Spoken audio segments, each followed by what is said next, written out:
presse appelée à s'éloigner des titres incendiaires et à contribuer à l'apaisement du climat social. Une invite du premier responsable de l'autorité nationale de la presse. Et puis le président algérien Abdelaziz Bouteflika va démissionner avant l'expiration de son mandat le 28 avril prochain, selon un communiqué de la présidence de la République algérienne. Bonsoir et bienvenue dans le 19h. La rappeuse Nash est nommée ambassadrice nationale de l'UNICEF dans le cadre de la promotion des droits de chaque enfant. Elle est la première ambassadrice de l'UNICEF en Côte d'Ivoire. Le Fonds des Nations Unies pour l'enfance veut s'appuyer sur le talent et le style particulier de la rappeuse pour passer son message auprès des plus jeunes. Le reportage de Dangui Dangui. Au milieu des enfants, notamment ceux de la rue, l'artiste et chanteuse Nash sème la bonne humeur et l'espoir. Son talent d'artiste, son style et sa chaleur est devenu un abri pour nombre d'entre eux. Elle aide les enfants de la rue. Chaque jour, nous donne les habits, les manger, l'argent. À cause de ça, chaque jour, elle vient là-bas, elle porte ce qui est bon. Elle est naturelle. Elle dit ce qu'elle peut. Elle ne dit pas, elle se vante pas, quoi. Il y a plusieurs qui sont approchés, qui ont dit nous on va au paradis. Mais elle est venue. Elle a dit ouais, sûrement quand on va arriver au paradis, mais on va passer par des épines d'abord. Je ne suis pas millionnaire, il n'est pas tout le long du monde. Mais ce que j'ai là, je vais faire avec. On sentait que non, c'est ce qu'elle pouvait, elle disait. Et on sentait qu'elle avait la volonté. Et puis à chaque fois qu'on s'entretient avec elle, tout roule. Genre, bon, moi particulièrement, et puis mes amis que je vois aussi, on s'est beaucoup familiarisé, vite familiarisé avec elle.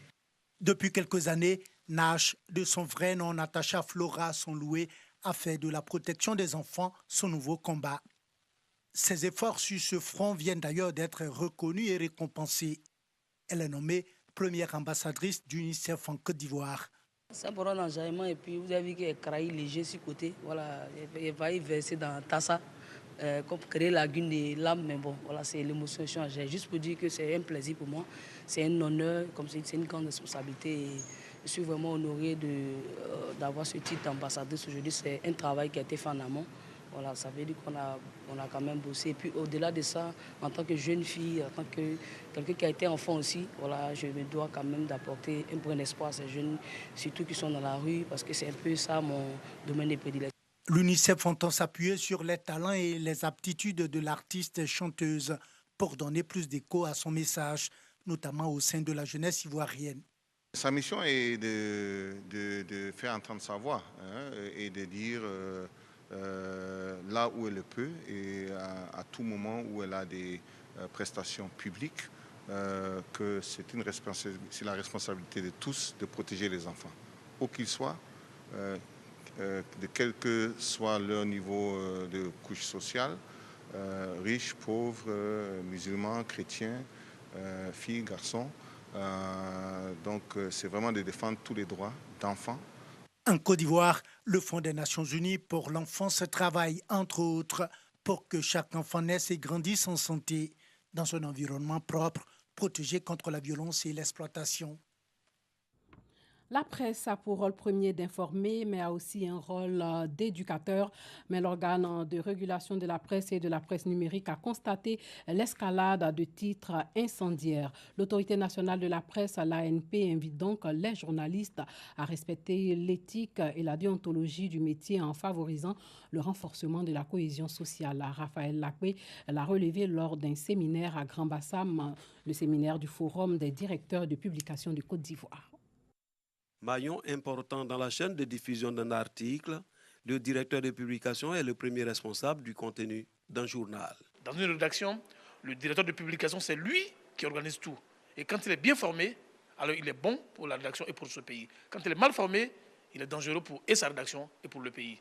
Malgré cette lourde responsabilité, des propos injurieux sont souvent constatés dans les articles de presse, au mépris du code de la déontologie. La formation s'impose comme une des solutions aux maux qui minent la presse, d'où la tenue de ce séminaire à l'intention des directeurs de publication pour une information apaisée. Vous savez que nous sommes dans une période assez délicate et nous, directeurs de publication, nous qui sommes garants donc des lignes éditoriales, nous avons un rôle important à jouer dans le processus d'information.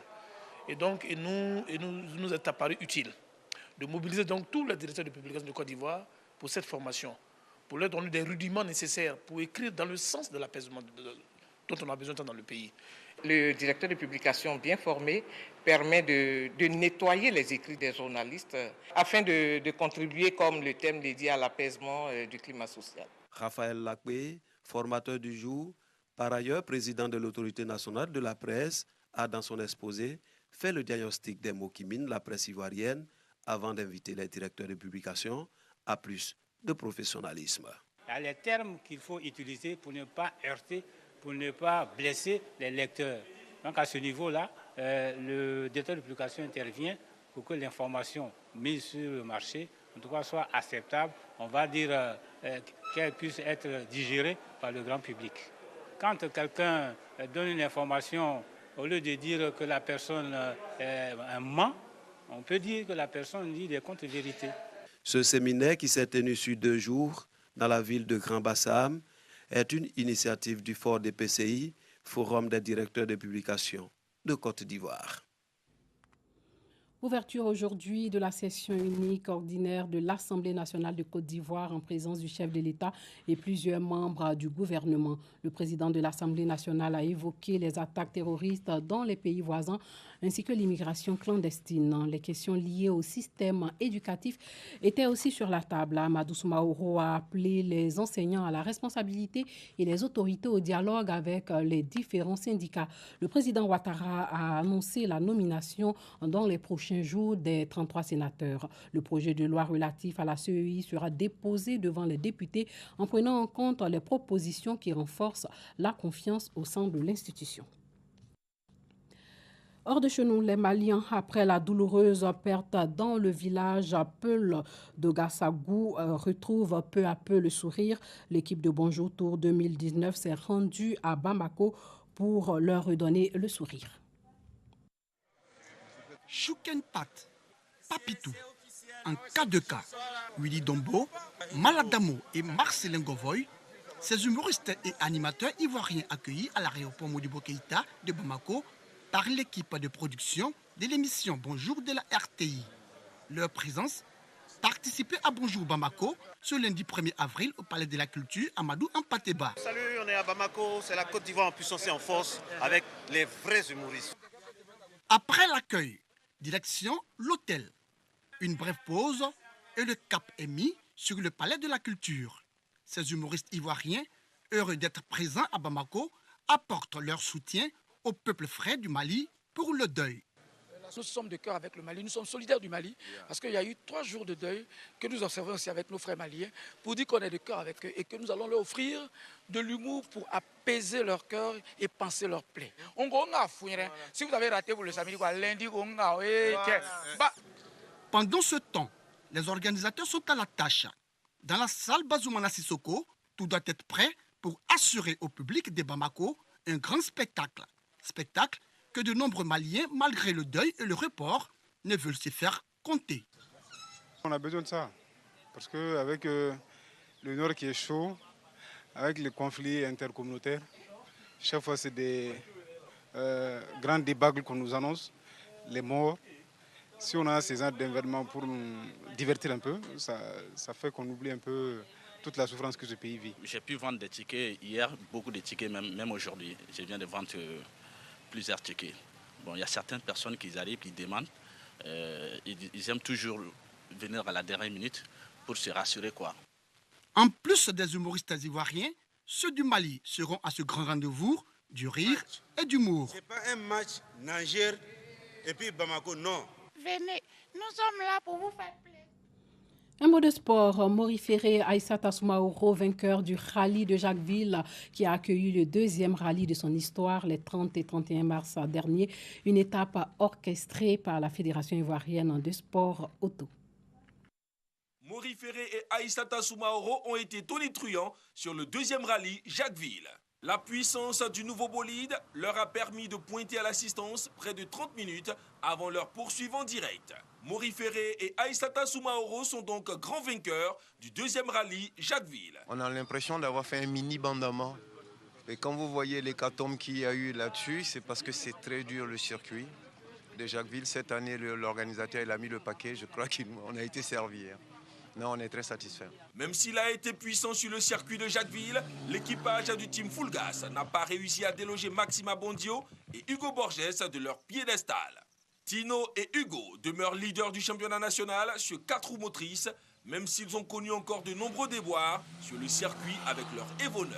Au vu des 2 années et du sérieux dont les organisateurs ont fait montre, ça met le maire à l'aise pour inscrire au budget de l'année prochaine cet événement qui rehausse l'image de Jacquesville et qui apporte un plus-value à l'économie de Jacquesville. Nous souhaitons que chaque week-end et tous les jours, nos villes soient animées par nos fédérations sportives. Et je voudrais saisir l'opportunité pour féliciter et encourager la Fédération ivoirienne de sport automobile. La 3e manche du championnat des rallyes de Côte d'Ivoire aura lieu dans la région du Go, la ville de Gagnoa et ses banlieues au mois de mai. Après des semaines de contestation, la présidence d'Algérie annonce qu'Abdelaziz Bouteflika démissionnerait avant la fin de son mandat le 28 avril prochain. Auparavant, le président algérien prendra des mesures pour assurer la continuité du fonctionnement des institutions de l'État durant la période de transition. Ni la date de cette démission, ni les décisions importantes qui seront prises avant n'ont été précisées. Au pouvoir depuis 20 ans, le président Bouteflika est confronté depuis le 22 février dernier à une contestation massive et inédite réclamant son départ et celui de son entourage et plus largement celui du système au pouvoir. 25 ans après le génocide au Rwanda, le processus de réconciliation entre victimes et bourreaux reste lent mais pas impossible.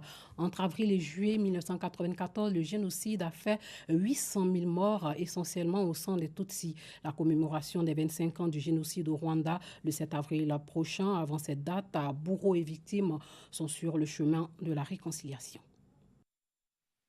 L'accolade est longue et chaleureuse. Pascal et Jean Bosco se connaissent depuis 50 ans. Ils étaient ensemble à l'école, mais il y a 25 ans, leur amitié bascule. Pascal fait partie du groupe qui a assassiné le père de Jean Bosco lors du génocide au Rwanda. C'est une très bonne chose que nous soyons assis ensemble. D'autres devraient suivre notre exemple de se comprendre comme nous l'avons fait après le génocide. Après nous être pardonnés, notre relation est bien meilleure qu'avant. Je le vois aujourd'hui comme un de mes meilleurs amis, un de mes amis les plus proches.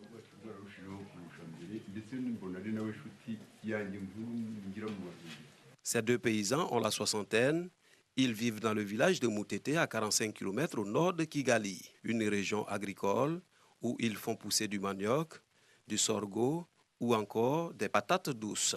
Travailler semble évident aujourd'hui, mais le chemin vers le pardon n'a pas toujours été facile pour Jean Bosco. Ce n'était pas facile. Je ne me sentais pas capable d'adresser la parole ou de partager quoi que ce soit avec les responsables de ce qui s'est passé. Mais avec le temps, avec la prière, le dialogue a été renoué petit à petit. Nous avons commencé à pardonner, à parler du pardon et à l'enseigner. En avril 1994, Moutete a payé le lourd tribut à la folie sanguinaire des miliciens Hutus. Plus de 1000 de ses habitants ont été tués. Jean Bosco a survécu, mais il a perdu sa femme et 4 de ses enfants. Son père, qui avait réussi à fuir, a été rattrapé plus tard dans la forêt. Pascal était dans le groupe qui l'a tué. C'était une honte indicible, je ne vais pas vous mentir. On a honte de se présenter devant une personne à laquelle on a fait tant de mal. On partageait tout avec Jean Bosco, on était en classe ensemble. Le fait que j'étais un de ceux qui a tué son père était un énorme problème. Et je ne l'accusais de rien en plus. C'est pour ça que c'était très difficile pour moi de l'admettre. Pascal a passé 18 années en prison après avoir été condamné par un tribunal populaire. Pour Jean Bosco, la reconstruction a été longue.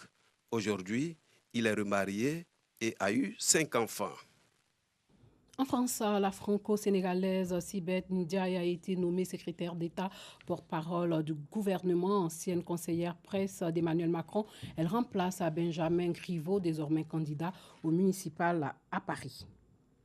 Et puis en Ukraine, le comédien Volodymyr Zelensky est arrivé en tête du premier tour de l'élection présidentielle. Selon les premiers résultats des urnes, il dévance le chef de l'État sortant Petro Poroshenko et l'opposante Yulia Tymoshenko. Le candidat surprise a obtenu plus de 30% des voix selon un premier décompte.